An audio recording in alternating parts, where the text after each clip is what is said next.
نحمدہ نصلی و نسلم علی رسولہ الکریم اما بعد فاعوذ باللہ من الشیطان الرجیم بسم اللہ الرحمن الرحیم وَإِذَا مَرِضْتُ فَهُوَ يَشْفِينِ صدق اللہ العظیم رب اشرح لی صدری ویسر لی امری واحلل عقدۃ من لسانی یفقہوا قولی اللہم صلی علی سیدنا و مولانا محمد وعلی آلہ وصحبہ وبارک وسلم۔ نہایت ہی واجب الاحترام ناظرین کرام، السلام علیکم ورحمۃ اللہ وبرکاتہ۔ میں ہوں حکیم ظفر علی عباسی ہیلتھ کیئر کے ساتھ، اور آج ہم جس موضوع پہ بات کرنے لگے ہیں وہ یہ ہے کہ انسان بیمار کیوں ہوتا ہے اور کیسے بیمار ہوتا ہے۔ اللہ تبارک و تعالیٰ نے قرآن مجید کے اندر ارشاد فرمایا، سورۃ الشعراء سورہ نمبر 26 ہے، اس کی آیت نمبر 80 ہے۔ فرمایا وَإِذَا مَرِضْتُ فَهُوَ يَشْفِينِ۔ یہ حضرت ابراہیم علیہ السلام کے حوالے سے یہاں پہ بات ہوئی ہے۔ آپ اللہ کی بارگاہ میں عرض کرتے ہیں کہ جب میں بیمار ہوتا ہوں تو اللہ ہی مجھے شفا دیتا ہے، اللہ ہی مجھے صحت یاب کرتا ہے۔ اس حوالے سے اگر دیکھا جائے تو اس آیت میں بہت سے لطیف نکات جو ہیں وہ سامنے آتے ہیں۔ پہلی بات کہ صحت بھی اللہ کی طرف سے ہے، بیماری بھی اللہ کی طرف سے ہے، لیکن حضرت ابراہیم علیہ السلام نے یہاں پہ بیماری کی نسبت اپنی طرف کی ہے اور شفا کی نسبت اللہ رب العزت جل وعلا کی طرف کی ہے، کہ جب میں بیمار ہوتا ہوں تو میرا اللہ جو ہے وہ مجھے شفا عطا فرماتا ہے۔ یہاں سے ایک بات جو سامنے آتی ہے کہ بیمار انسان اپنی غلطیوں کی وجہ سے ہوتا ہے، اور سب سے اہم بات وہ یہ ہے کہ انسان اس وقت بیمار ہوتا ہے جب فطری قوانین کی خلاف ورزی کرتا ہے۔ دیکھیں، اللہ تبارک و تعالیٰ نے دن اس لیے بنایا ہے کہ اس میں کام کاج کیا جائے، رات اس لیے بنائی ہے کہ اس میں آرام کیا جائے۔ اب عصر حاضر کا انسان کیا کرتا ہے کہ دن کو تو سویا رہتا ہے اور راتوں کو جاگ رہا ہے، تو یہ فطرت کی خلاف ورزی ہے۔ اسی طرح انسانی فطری حاجات کو دیکھیں کہ مثلا اگر آپ کا پیشاب سے بھر گیا ہے، آپ بس میں سفر کر رہے ہیں یا آفس میں بیٹھے ہوئے ہیں، آپ کہتے ہیں کہ نہیں جی میرا کام جو ہے وہ خراب ہو رہا ہے، ٹھہر کے پیشاب کروں گا، پیشاب کو روکے رکھتے ہیں تو کیا ہوگا؟ آپ کو مثانے کے امراض لاحق ہو جائیں گے۔ اسی طرح آپ کو بھوک نہیں لگی ہوتی اور آپ بغیر بھوک کے کھا لیتے ہیں تو یہ بھی فطرت کی خلاف ورزی ہے، اور بھوک لگی ہوئی ہے اور نہیں کھاتے، یہ بھی فطرت کی خلاف ورزی ہے۔ اس سے کیا ہوگا کہ آپ کو کوئی نہ کوئی مرض جو ہے وہ لگ جائے گا۔ تو یہاں پہ جو بات سامنے آئی وہ یہ ہے کہ فطری قوانین کی خلاف ورزی سے انسان بیمار ہوتا ہے۔ عام آدمی دیکھیں، جب کوئی بسیار خوری کرنے لگ جاتا ہے، بسیار خوری کہتے ہیں کہ بغیر بھوک کے کھانا، بغیر ضرورت کے کھانا، خواہشات پہ کھانا، کھاتے چلے جانا، بار بار کھانا، اس کو بسیار خوری کہتے ہیں۔ بسیار خوری اگر آپ کریں گے تو آپ کو معدے کے امراض لگ جائیں گے، بد ہضمی کی شکایت ہو جائے گی، گیس ٹربل ہو جائے گی، تبخیر معدہ ہو جائے گی، تو ایسے مسائل بڑھتے آگے بڑھتے چلے جائیں گے۔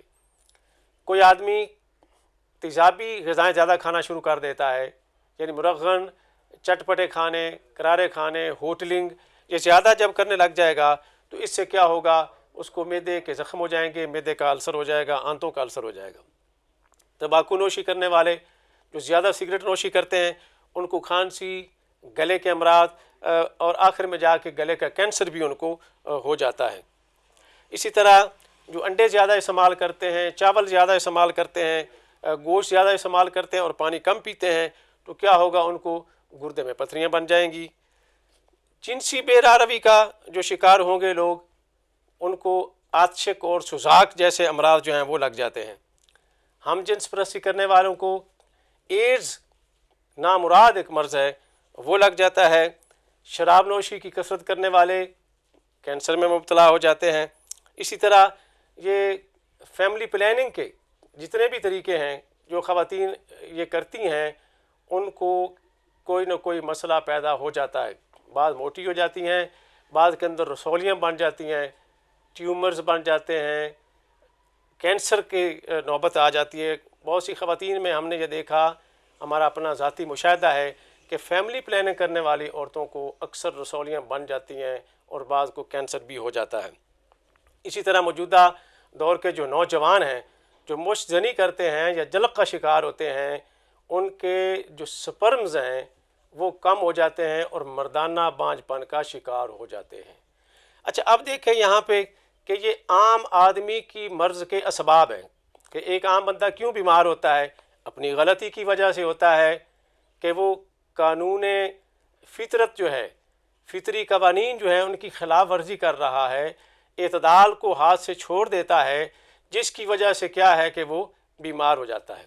اب یہاں پہ ایک سوال پیدا ہوتا ہے کہ بہت سے انبیاء اور جو نیک لوگ ہیں وہ بھی بیمار ہوئے ہیں کہ حضرت ایوب علیہ السلام سخت بیمار ہوئے, حضرت ابراہیم علیہ السلام نے اپنی بیماری کا ذکر کیا کہ انی سقیم, کہ میں بیمار ہوں. حضرت موسیٰ علیہ السلام نے اپنی تھکاوٹ کا ذکر کیا. خود ہمارے پیارے نبی حضرت محمد صلی اللہ علیہ وآلہ وسلم بھی زخمی بھی ہوئے, آپ کے سر میں درد بھی ہوا, اور اگر آپ کو بخار آتا ہے تو بخار شدید ہوتا ہے, یعنی عام لوگوں کی نسبت دگنا ہوتا ہے. تو سوال یہ پیدا ہوتا ہے کہ یہ نیک لوگ اور یہ صالحین اور انبیاء یہ کیوں بیمار ہوتے ہیں؟ تو یہ بات یاد رکھیں کہ نبی کی جو بیماری ہوتی ہے یہ امتحان اور آزمائش ہوتی ہے. اگر نبی علیہ الصلاۃ والسلام بیمار نہ ہوتے تو عیادت کا, تیمارداری کا اسوہ ہمیں کیسے پتہ چلتا, اور پھر علاج کے طریقے ہمیں کہاں سے ملتے؟ حضور صلی اللہ علیہ وآلہ وسلم سے پہلے لوگ یہ سمجھتے تھے کہ بیماری جو آتی ہے یہ چڑھیلوں کی وجہ سے آتی ہے, یہ جو ہے مختلف جو آفات و بلیات ہیں ان کی وجہ سے آتی ہے. علاج بھی جنتر منتر سے کرتے تھے. اللہ کے نبی نے طب کی دنیا میں ایک انقلاب برپا کیا اور حکم دیا کہ اللہ کے بندو دوا کیا کرو. اگر کسی کو کوئی مرض لگ جائے تو یہ جنتر منتر چھوڑو اور دوائی کی طرف آؤ, فطرت کی طرف آؤ. تو حضور صلی اللہ علیہ وآلہ وسلم نے صحابہ کرام کو حفظان صحت کے اصول بھی بتائے, اور بیماری کی صورت میں آپ نے دوائیں بھی تجویز کی ہیں.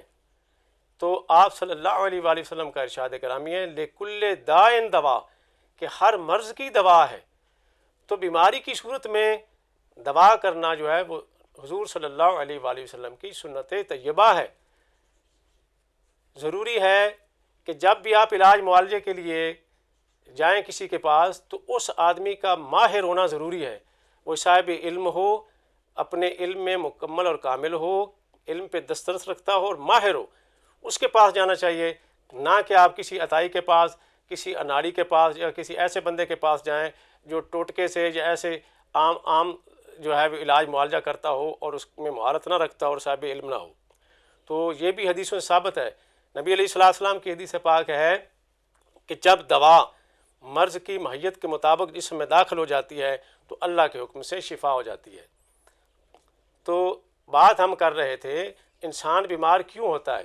تو بیمار اس وجہ سے ہوتا ہے کہ وہ فطری قوانین کی خلاف ورزی کر رہا ہوتا ہے. تو صحت کے اصول کے لیے ضروری ہے کہ آپ نے فطری قوانین پہ عمل کرنا ہے. دن کے وقت میں آپ نے کام کرنا ہے, رات کو سونا ہے, بھوک لگنے پہ غذا کھانی ہے, بغیر بھوک کے غذا نہیں کھانی, پیاس لگنے پہ آپ نے پانی پینا ہے, رفع حاجت ہو تو کر لینی ہے. اگر آپ نے کبھی جانوروں کو دیکھا ہو, جانوروں کو قبض بہت کم ہوتی ہے کہ جب بھی ان کو پخانے کی حاجت ہوتی ہے وہ نہیں دیکھتے کہ فرش کیسا ہے, وقت کون سا ہے, کیا جگہ ہے, وہ کر لیتے ہیں. تو آپ اگر پخانہ روکے رکھیں گے تو آپ کو قبض اور دیگر امراض معدہ اور آنتوں کے پیدا ہو جائیں گے. تو فطری قوانین. المختصر انسان بیمار اس وقت ہوتا ہے جب فطری قوانین کی خلاف ورزی کرتا ہے, اور انسان صحت مند تب ہوتا ہے جب فطری قوانین پہ عمل کرنا شروع کر دیتا ہے. آج کی اسی ویڈیو کے ساتھ اجازت چاہوں گا. اگر آپ نے ہمارا چینل سبسکرائب نہیں کیا تو ہمارے چینل کو سبسکرائب کر لیں, آئیکن کے بٹن کو دبا دیں, اس کو لائک کریں اور آگے شیئر کریں تاکہ لوگ جو ہیں وہ صحت کی دولت سے مالا مال ہو سکیں اور ہماری یہ طب کی اچھی باتیں ہر ایک تک پہنچ سکے۔ اسی کے ساتھ اجازت چاہوں گا۔ السلام علیکم ورحمۃ اللہ وبرکاتہ۔